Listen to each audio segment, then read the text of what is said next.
Pagi, good morning teman-teman. Pagi ini saya mau jalan-jalan sedikit di jalan Kayu Jati, Seminyak. Suasananya luar biasa tadi malam. Tadi malam di sana. Kayaknya musiknya sampai jam mungkin jam 2 ya. Saya sudah tidur, tidak dengar.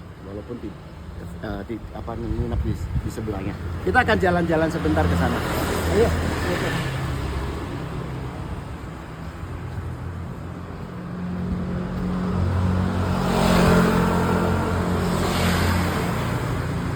Ada satu rumah makan yang sangat otentik.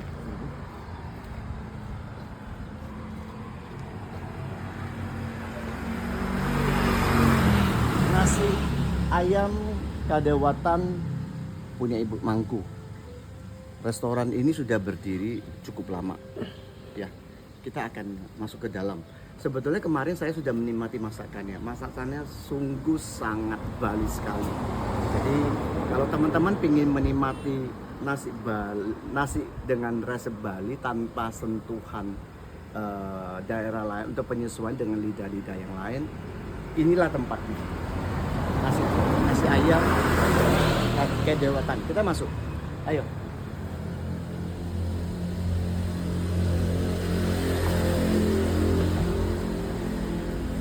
Pagi Bu, selamat pagi. Ya, sungguh satu momen yang sangat gembira. Ibu yang menjadi pemilik dari partneran saya, partneran kita. Oh, partner ya, pemilik, salah satu pemilik dari tempat ini sudah pagi-pagi berada di tempat ini.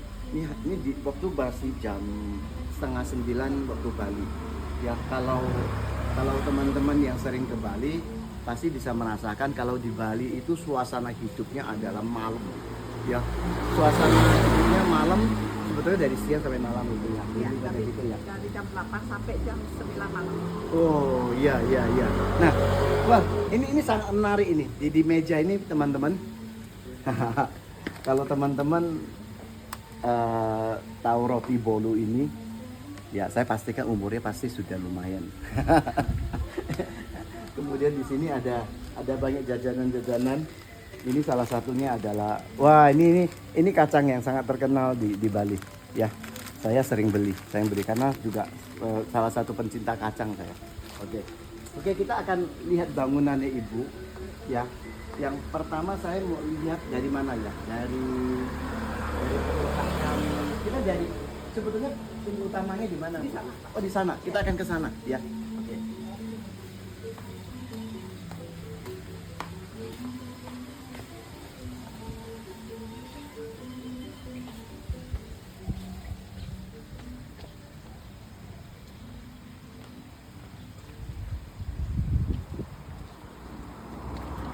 Satu hal yang menarik di sini teman-teman, daerah Seminyak ini daerah yang sangat padat.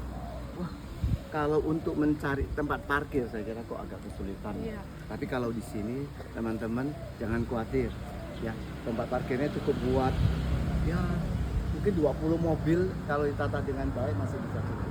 Ya, oke. Saya akan melihat bangunannya dari sini. Ya, bangunannya berarsitektur tradisional. Dengan pemakaian genteng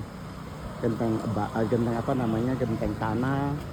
Memang genteng tanah yang mengalami proses pembakaran. Jadi sebetulnya kalau di dalam Feng Shui ini prosesnya sebetulnya adalah tanah yang sudah dimurnikan, katakan begitu ya, dengan proses pembakaran. Oke, kita akan lihat. Saya dengar ada gemercikan air. Ayo kita ke sana.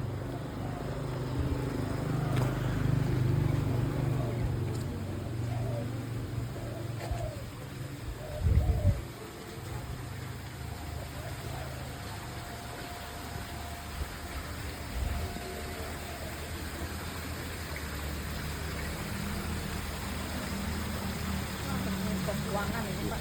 Iya. Teman-teman, ya saya di salah satu sudut dari ini ada apa namanya, ada air, gemerci air ya.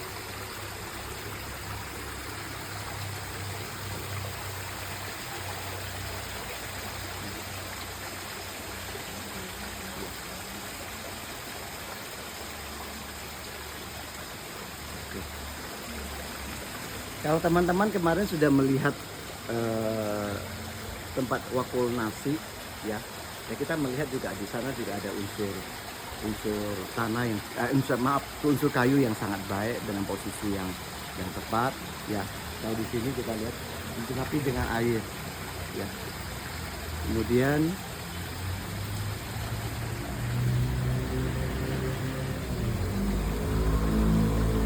nah,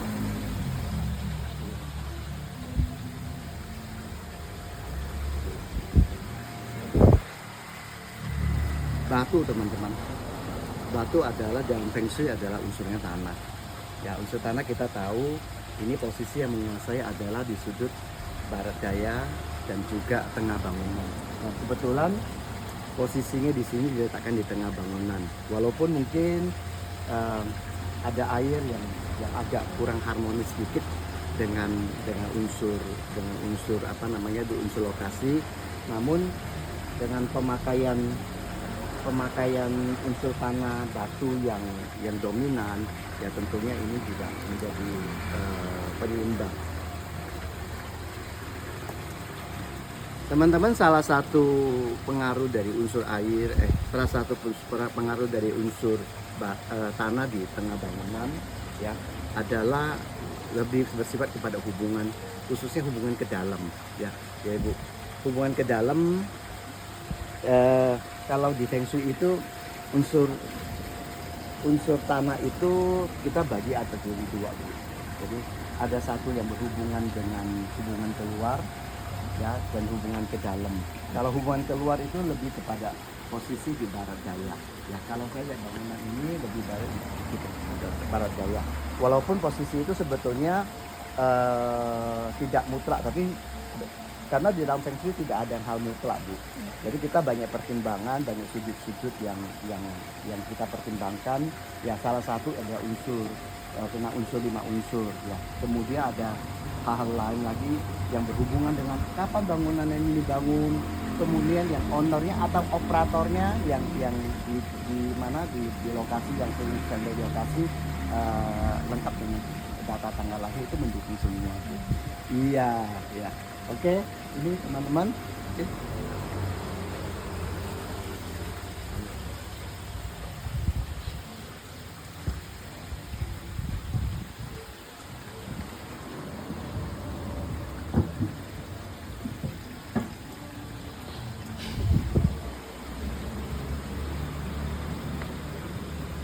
Teman-teman, sini ada kolam koi, ya. Posisinya kalau dulu mungkin posisinya di tengah, ya. Tapi sekarang karena bangunannya sudah dibikin lebih luas, ya. Posisinya memang tidak agak di tengah, dan ketika dibangun bangunan itu ditambah ke mana, ini berarti ke arah timur, ya, ke arah timur, ya. Tentu yang dirasakan kayaknya lebih baik, ya, benar tidak? Iya, iya benar, ya. Ketika bangunan itu di extend ke sana terasa lebih enak, ya.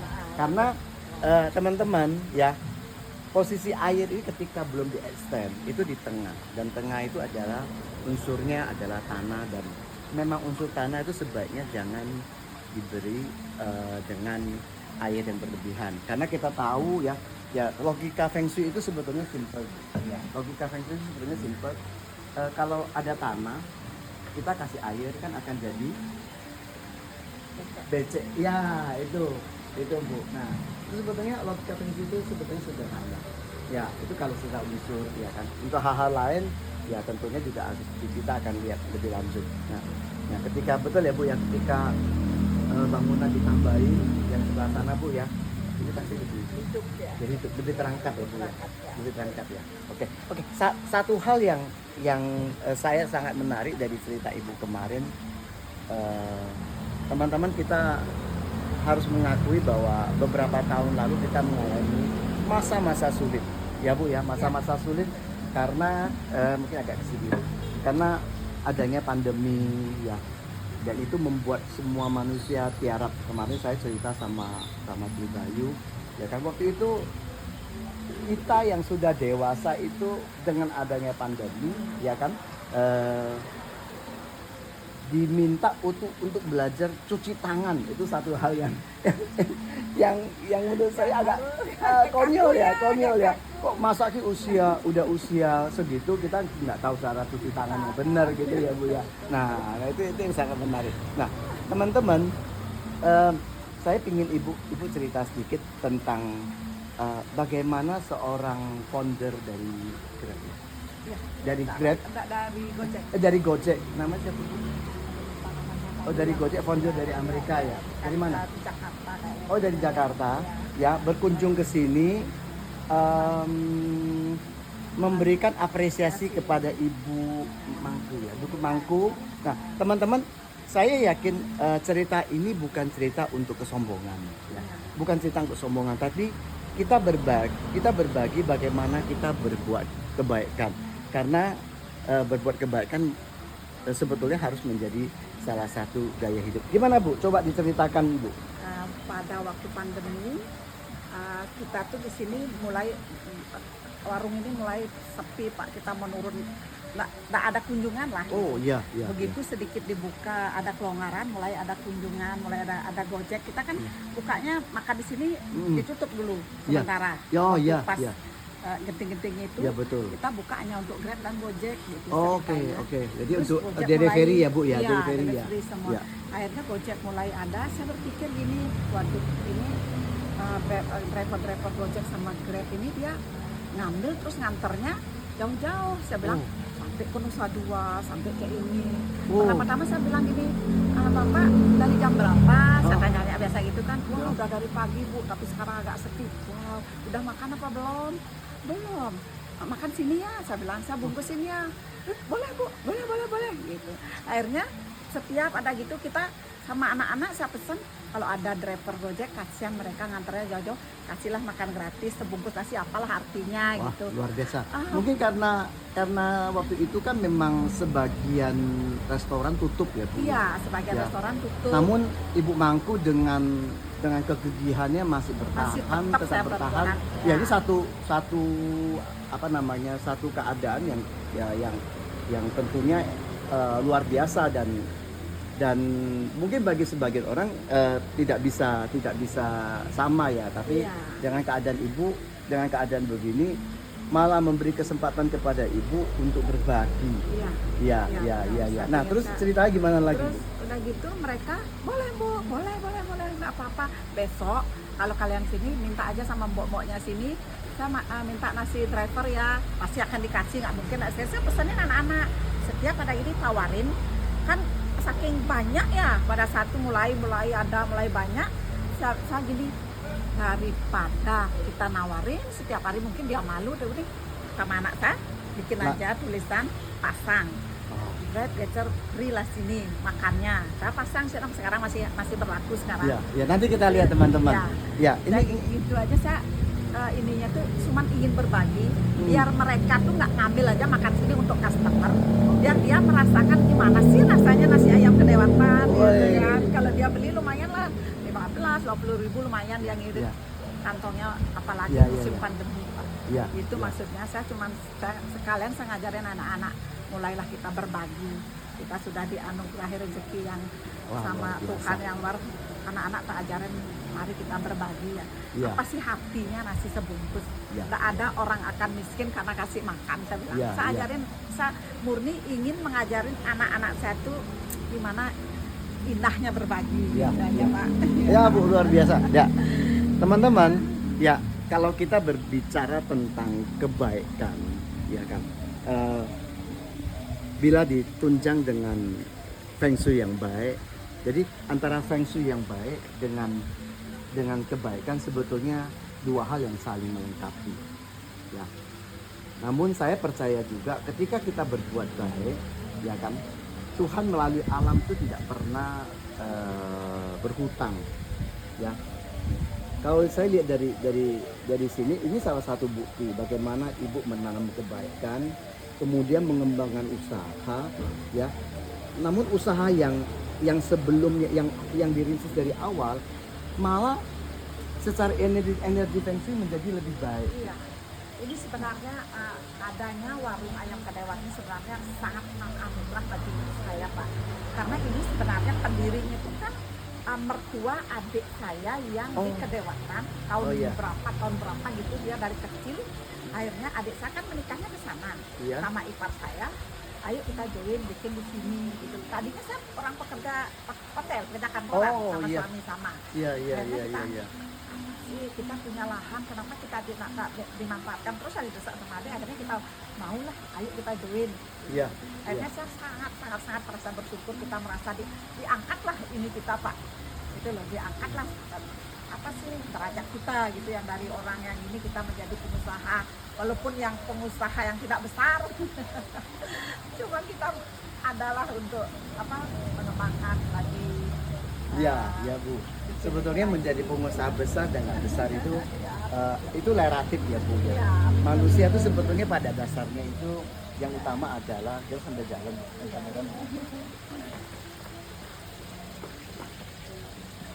Ya. Duduk aja Bu.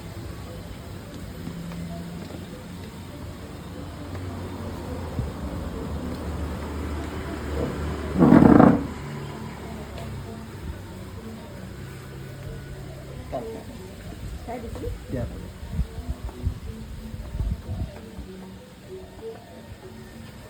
Ya, kembali lagi, berbuat kebaikan merupakan sesuatu yang indah. Ya. Ya, karena berbuat kebaikan itu sebetulnya tuh ada dua faktor ya.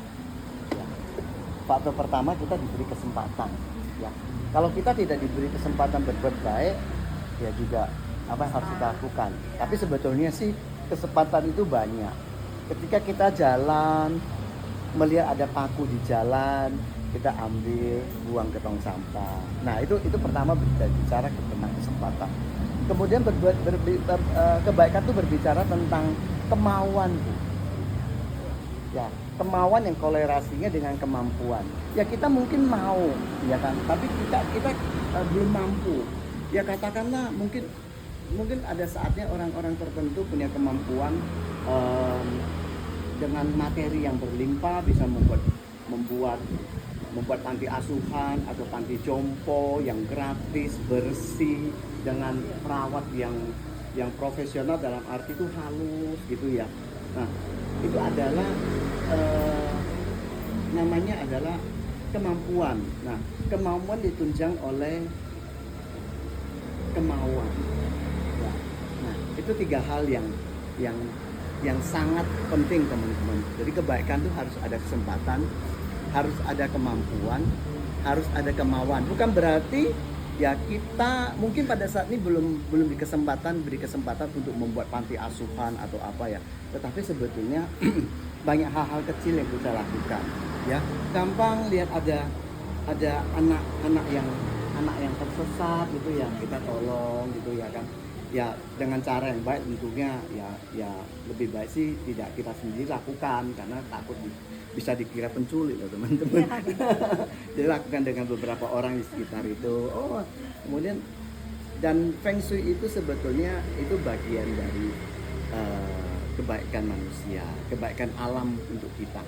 Ya, teman-teman, kalau kombinasi Feng Shui yang baik dengan kebaikan, tentunya masih ada hal-hal lain dalam kehidupan kita, yaitu kerja keras. Saya lihat Ibu Mangku ini luar biasa. Ini baru jam buka, pengunjung di sini masih sepi tapi udah standby. Meja-meja sudah bersih teman-teman. Ya, semua sudah siap. Saya yakin kalau saya pesan makanan mungkin dalam 10 menit sudah turun. Tapi saya udah sarapan teman-teman. Ya, Bu, saya ingin bercerita tentang apa rumah ini Bu. Ya, sebelum nanti kita akan masuk ke dapur. Ya, itu juga usaha Ibu yang Iya. itu. Ya, Oh, karena itu ada ceritanya Pak. Kita coba. ada anak sini, karyawan di sini. Kita mulai buka, tak ajak sini, Ya. sampai sekarang, sampai dia menikah. Tadinya suaminya kan cari-cari tamu di Ubud, daerah Ubud. Oke, baik. Karena saya saking ini, saya rangkul lah mereka berdua, kasih Tempat. bikin tempat. Tak suruh dia ada mes di sini juga Pak. Oh. Biar dia suami istri di sini gitu loh. Daripada dia pisah-pisah, Iya, Karena iya. anaknya juga dari saya buka sudah 17 tahun Wow. dulu ya, mereka anak-anak masih sini semua. Masih sini ya? Karena Iya. kita menyediakan mes juga, mereka betah juga. Iya. Saya harus fasilitasi lah Pak. Iya, iya, Bikin lah, iya, iya. dibeliin mobil satu, tadi Iya. cari tamu di sini. Gitu lah. Iya, iya. Iya. Itu teman-teman. Tadi kita bicara tentang kesempatan. Ibu punya kesempatan untuk menolong orang, ya kan? Walaupun mungkin ibu juga masih ada hasil di sana, ada ya. Kita tidak bisa pungkiri teman-teman. Bagaimana kita tidak, soal kenapa berbuat kebaikan itu juga butuh kemampuan. Kemampuan kalau kita tidak menghasilkan gimana kita bisa mampu. Ya logikanya sebetulnya simpel banget ya. Nah ibu ada kesempatan, ada kemauan dan ada kemauan, ada kemampuan, ada kesempatan. 3 kombinasi ini dikombinasi dengan sangat baik. Nah, teman-teman, kita kembali ke bangunan. Karena tadi udah agak melantur, udah jauh dari bangunan. Nah, kita bicara bangunan. Dan saya lihat bangunan di sini kolom-kolomnya memakai 2 unsur, yaitu pertama unsur batu. Ya, itu batu candi. Bukan batu candi. Batu padas. Padas ya. Iya, pada padas ya teman-teman. Ya, pada padas itu seperti andesit ya. Nah, kemudian dipadukan dengan tiang-tiang dari pohon kelapa kalau nggak salah ya, pohon blugu ini. Ya, kalau di Jawa ini namanya pohon blugu. Ya. Kita lihat teman-teman, penataan yang dinominasi di sini adalah unsur kayu, ya kan? Unsur kayu di dalam berbisnis itu sangat dibutuhkan untuk membangkitkan energi kreativitas. Karena ada pepatah mengatakan dalam bisnis itu, if you not make an innovation, you will die. Jadi pilihannya adalah innovation or die. Karena kenapa? Di zaman sekarang apalagi, ya kan, kita melihat banyak sekali bisnis-bisnis yang baru dan mereka begitu dengan cara-cara yang luar biasa. Nah, bagaimana bisnis-bisnis yang lama itu bisa bertahan bahkan semakin berkembang, tentunya harus ada inovasi terus juga. Ya, jangan merasa, saya kira Ibu Mangku ada tipe orang yang sangat inovatif ya. Ya, saya banyak ketemu teman-teman lain yang mempunyai usaha dan waktu Grab dan online sudah mulai menjamur, ya kan? Saya tanya ke teman saya itu, kok nggak ada fasilitas buat beli online gitu ya? Jawabannya sebetulnya teman-teman sangat memilukan soal itu. Dia ngomong dengan keadaan sekarang aja sudah sangat ramai. Dan apa yang terjadi?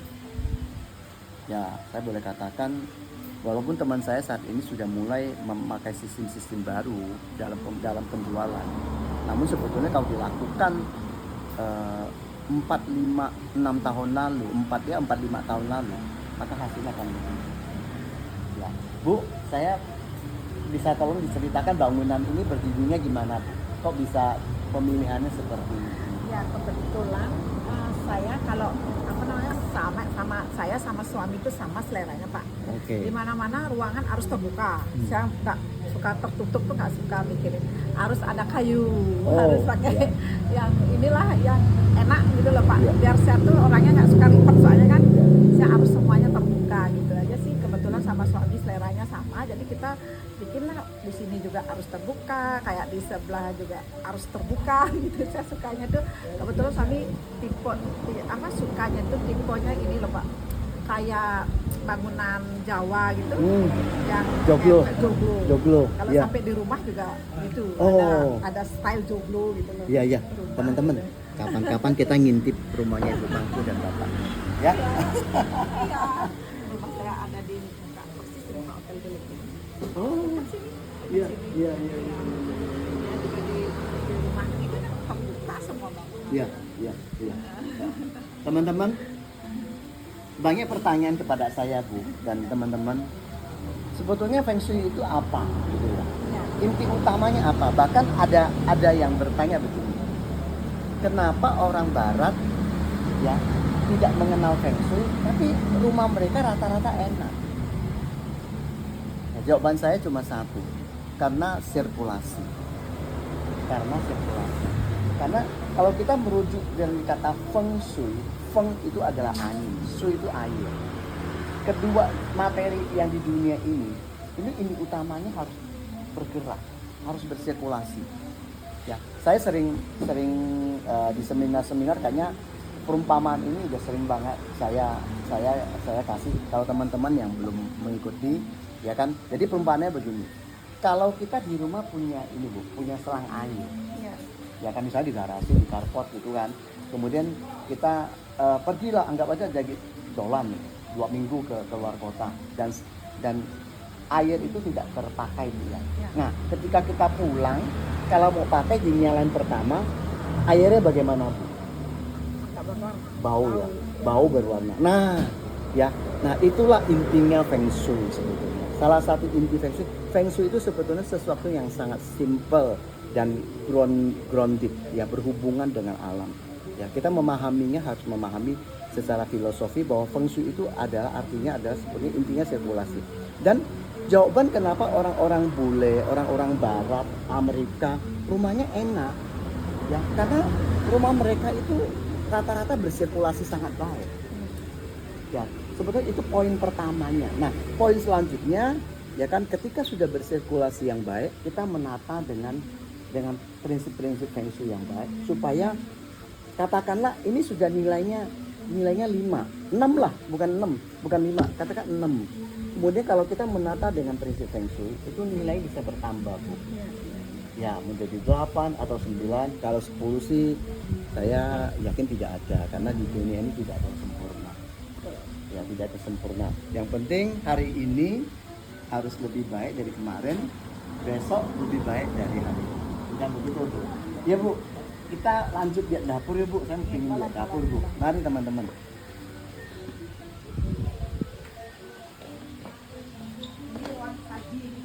Oh iya. Lewat sana, lewat sini Pak. Bebas, Bu. Yang biasa lewat gimana? Di sana boleh, Oke. di sini boleh. Boleh, Di sini. boleh, ayo. Oh. Kapan nih dah dulu sampai usang. Ya, kepada driver Gojek dan Grab, kami sangat menghargai jasamu. Silakan meminta sebungkus nasi pada karyawan kami untuk bekal bekerja. Tidak dikenakan biaya apapun, kami ucapkan terima kasih sebesar-besarnya. Ibu, atas nama para pengemudi Grab dan Gojek, saya mengucapkan terima kasih. Ya teman-teman, para pengemudi Gojek dan Grab, saya mohon izin mengatasnamakan kalian. Ayo. Ya, sini. Ini ruang saji kita Pak. Oke, wah, teman-teman, pagi hari jam 9 Lengkap. sampai sudah lengkap. Ini sudah tinggal kirim-kirim, tadi ada orderan juga. Wah, ini saya buka sedikit. Ini sudah ada orderan, teman-teman. Ya. Ini teman-teman sudah ada orderan. Namanya apa? Sate lilit. Wah, sate lilit. Ya. Oke. Tinggal kirim.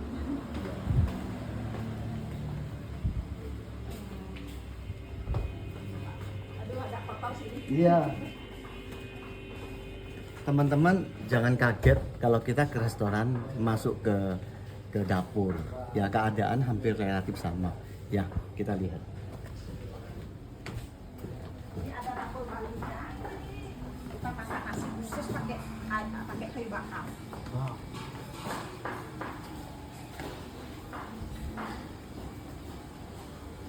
Teman-teman kalau makan di sini saya pastikan nasinya akan beraroma arang. Orang ya. Itu satu sensasi yang sudah jarang sekali ditemui di kota-kota besar. Bahkan di kota kecil juga sekarang pada umumnya sudah memakai rice cooker. Tapi di sini teman-teman masih konsisten dengan cara masak. Berarti itu dibuang air tajennya ya, Bu ya? Wow. Nah, teman-teman, ya ini karena saya itu adalah salah satu pelaku naturopatik khususnya untuk penderita diabetes. Nasi seperti ini kadar gulanya sudah jauh berkurang, bahkan bisa sampai 65%. Simpannya aja seperti Oh, ini, Pak. iya. Kita kasirnya itu seperti ini. Pakai ini biar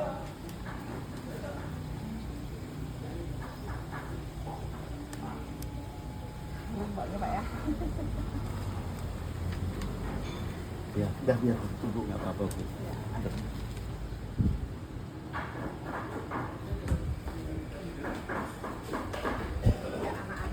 Oh. Siapanya.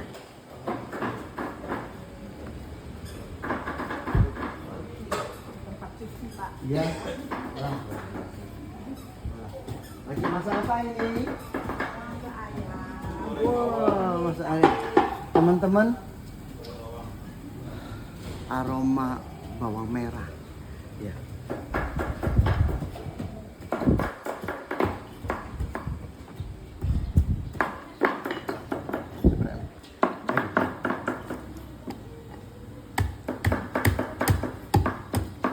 Boleh saya coba? Ya. Tapi ibu yang pindahin saya. Oh, iya. Iya. Nah, ini Iya. ayamnya pindah ke sana. Ya, enggak ayamnya. Nah, saya coba ya teman-teman. Tapi saya tidak mau pegang karena belum cuci tangan.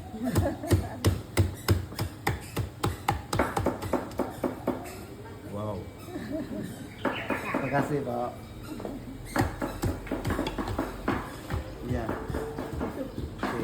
Kita karena harus ini apa pakai kayu bakar, kita punya khusus penyimpanan kayu bakar. Oke, kita lihat tempat penyimpanan kayu bakar.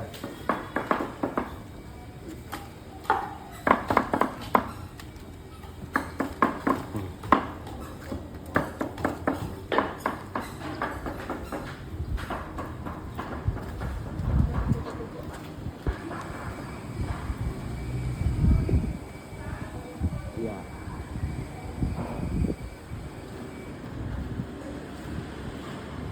Teman-teman, saya juga bersyukur sebetulnya ya. Tidak semua orang pakai kayu bakar. Bayangkan kalau semua orang pakai kayu bakar, hutan bisa gundul. Tapi ini tentunya dari kayu-kayu Yang sudah mati, terbuang. kebuang, yang apa namanya hasil-hasil pruning. Yang hasil-hasil pruning, jadi bukan dari pohon hidup yang kemudian dipotong, ditebang untuk kayu bakar. tentunya. Kadang-kadang kita sampahnya kalau dia dapat tebangan pokok dari Oh. ini dibuang ke sini, kita yang ngelola dibersihin lagi, Iya. potong-potong lagi sama anak-anak, disimpan lagi. Iya, iya. Nah, teman-teman yang khusus di daerah Seminyak, kalau ada pohon besar perlu ditebang, ya, Kita biasanya dipanggil. silakan memanggil Ibu Mangku dengan timnya akan siap datang merapikan pohonnya dan kayunya akan berguna bagi banyak Iya. orang. Ada pickup juga biasanya. Iya. Ada driver. Itu biasa anak-anak. Oh, itu masih anak-anak. Semua karyawan tak suka. Iya, iya, luar biasa.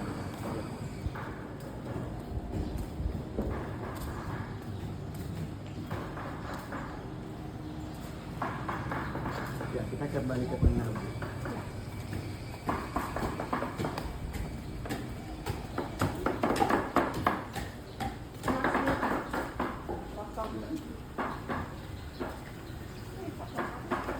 Bagusnya, bagusnya.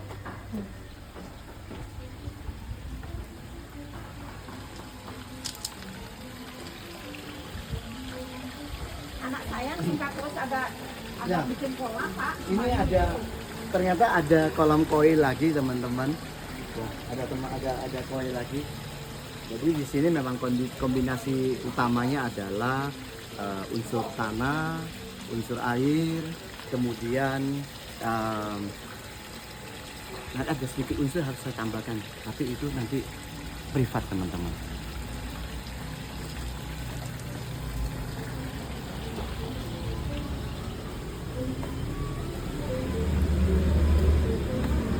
Hasilnya di mana Bu? Hasilnya kita di sini Pak. Wow. Hasilnya biasa yang pegang siapa? Ada anak-anak semua. Oh, anak-anak Ya, semua. saya ajarin mereka. Iya, ya, semua pegang. Tes kejujuran. Wah. Bisa tinggal ngecek. Iya, benar. Mereka baik-baik. Saya tak masuk ke sana. Teman-teman, saya sudah permisi sama Ibu Mangku untuk masuk ke area kasir. Ini area duit. Kalau di Feng Shui areanya emas. Ya, area emas. Kalau Bapak Ibu membuat restoran maupun tempat-tempat komersial yang ada kasirnya, tempatkan di daerah yang paling bagus. Ya, di dalam Feng Shui kita mengenal ya dalam satu lokasi ada 9 lokasi, yang 4 bagus, yang 4 kurang, yang 1 netral. Jadi bisa bagus, bisa tidak, tergantung pada kondisi energi alam semesta. Ya, nah ini salah satu sudut yang baik. Ya, sudut yang baik. Dan ketika kita menempatkan kasir di tempat yang baik, ya, bukan saja omsetnya baik, namun juga profitnya baik.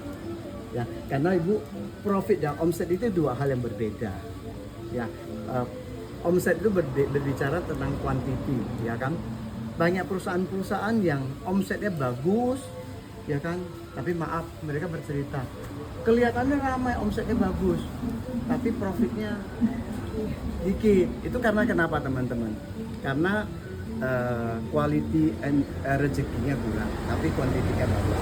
Dan tentu yang paling bagus yang mana? Ada keseimbangan, ya. Omset bagus, ya kan? Kemudian profit bagus. Tapi biasanya kalau memang ada pada teman-teman ada usaha yang mengalami masalah di profit, ya itu yang harus diperhatikan dulu adalah profitnya. Karena biasanya ketika profit baik dengan penataan Feng Shui yang baik, omset otomatis akan naik. Ya, akan menaik. Ya, oke teman-teman. Teman-teman, saya cukupkan sampai di sini. Habis ini saya akan ngobrol-ngobrol dengan temanku. Ya, kiranya semua ini bermanfaat di teman-teman. Bila teman-teman ada tempat yang mau direview, ya silakan kontak tim kami. Ya kan, kami akan senang hati datang untuk mereview dan memberikan saran-saran yang pasti berguna, ya, tanpa hal-hal yang dibuat-buat. Kita akan bicara apa adanya, ya. Selamat pagi.